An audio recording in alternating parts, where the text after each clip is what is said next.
Welcome to Darkest Star ASMR and Entertainment.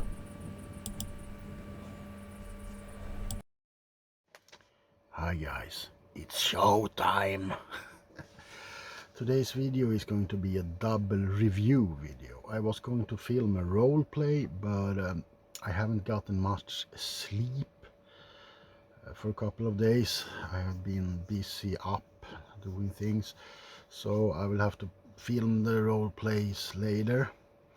But today I'm going with a double review because I recently seen two movies that made me get my hopes up for Hollywood again. Actually, there's been a couple of movies this year that has been some of my favorites in a long time, like Wolverine and Deadpool. I thought was great.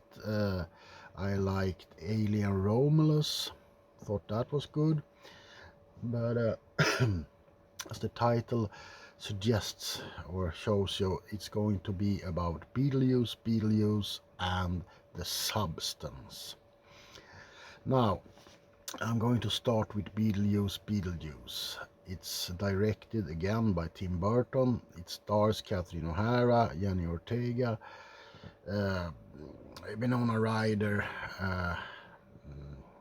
Michael Keaton, of course, and also has a kind of guest star by Danny DeVito.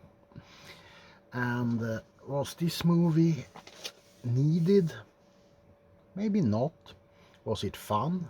Yes. Did it feel like a Beetlejuice movie? Yes, it did. I actually enjoyed the hell out of it.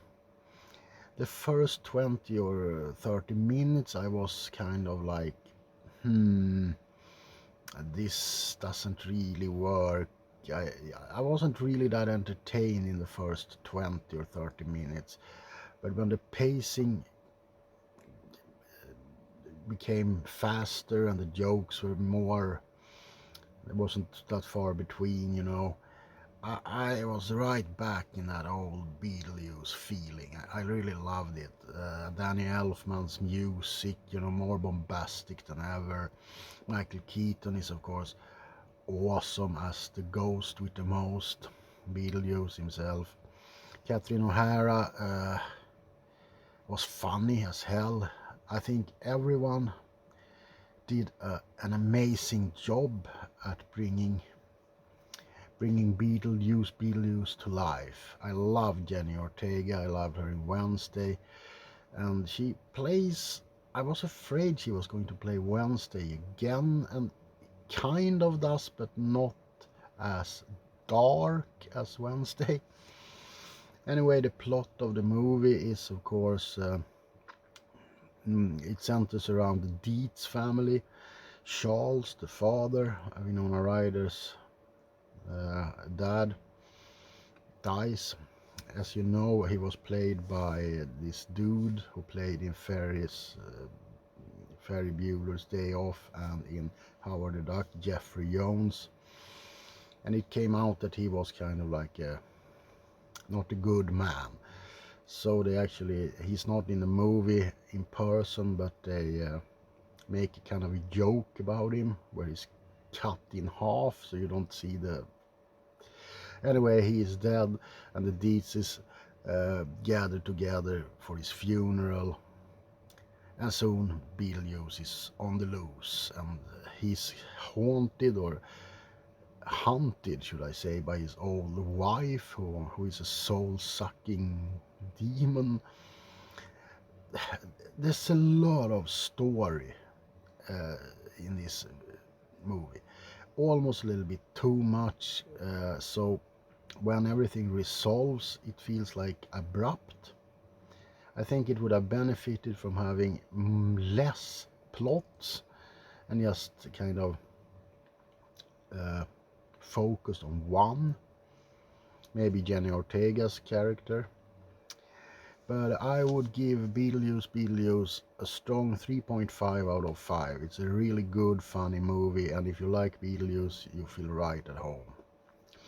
Next up, we are going to talk about The Substance, and I have a little note here where I have written down some names, because this is made by a French female director. Her name is Coralie Fargate.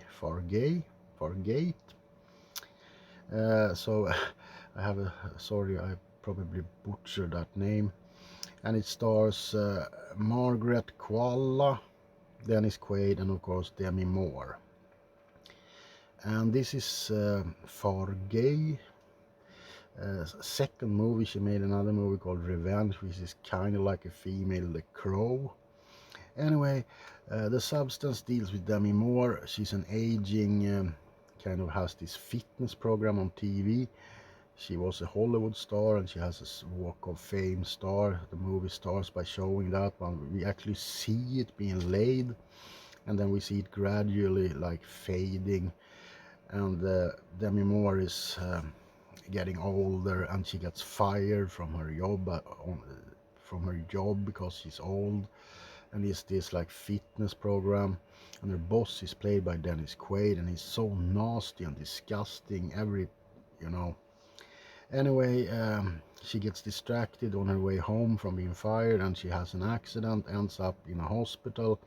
She isn't badly hurt, but one of the male nurses gives her a USB stick with an ad for this substance, and it's kind of like a illegal drug that makes you, if you take it, you get a twin growing out of your body that represents a younger, more beautiful you. But there are rules. You can only be in the double body, in the new body, for 7 days while your old body rests, and then you have to switch. But of course it's a horror movie, rules are for breaking, right? And yeah, things doesn't really go as planned. I say that because soon rules are being broken, and this is without a doubt one of the gorier horror films I've seen.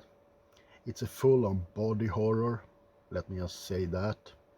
And if you're sensitive to like a lot of gore, twisted body parts, you will have a hard time with this one. The end is like brain dead level of gore, blood just spraying all over, and it feels like David Cronenberg and Brian Usna came together and directed a movie, kind of, with some parts of Carrie thrown in for good measure. It also have a unique style. It's color filled, and it's mental, man. I really dig this movie. This is a 5 out of 5 for me, by the way. And it also has some homages to old movies like The Shining in particular. You have a corridor at Demi Moore's workplace where, the carpet isn't exactly like the one in Overlook, but it's very close. You have a scene in a bathroom that looks like the bathroom where Jack and Grady's talk. You have a scene later in the movie filmed from underneath with someone banging on a door, like Nicholson did in The Shining, like, go check it out. So it's full of homages to other movies, and it's almost 2 hours and 30 minutes, but I've never actually this movie went by like just in a flash. I don't know, man. It just moves so fast, and it's so intriguing, and the performances. I mean, Demi Moore should win an Oscar for this. Actually, I think she's amazing. And at some point in the movie, I was almost angry at her because she feels so old and ugly, and she's stunning. She's just stunning. I think she's 60, but I think she looks like 40, and she's amazing. And the other actress who plays the young version of her, Margaret Qualley, I don't really know what My handwriting wasn't the best when I wrote that. Anyway, I recommend both Beetlejuice and The Substance. Two completely different movies. They are both kind of horror movies, and both are actually have a lot of humor. The Substance have a lot of dark humor, twisted humor. But if you like body horror and if you like stuff like that, watch The Substance. It's a 5 out of 5. If you want to have like a nostalgic flashback from the 80s and you love like Tim Burton's older quirky style with a lot of weird camera angles and twisted houses and you know the thing, watch Beetlejuice. It's a 3.5 out of 5. Yeah, I'm really tired, so I just wanted to make this little video for you, a little quick here. I'm going to go to sleep early tonight. Anyway, that's all I got for now. I'm going to do some more role plays in the coming week. I hope you will like them. Anyway, this is the Duke signing off. There can't be any light without darkness. Good night. Come to me, don't be afraid. You will do as I say.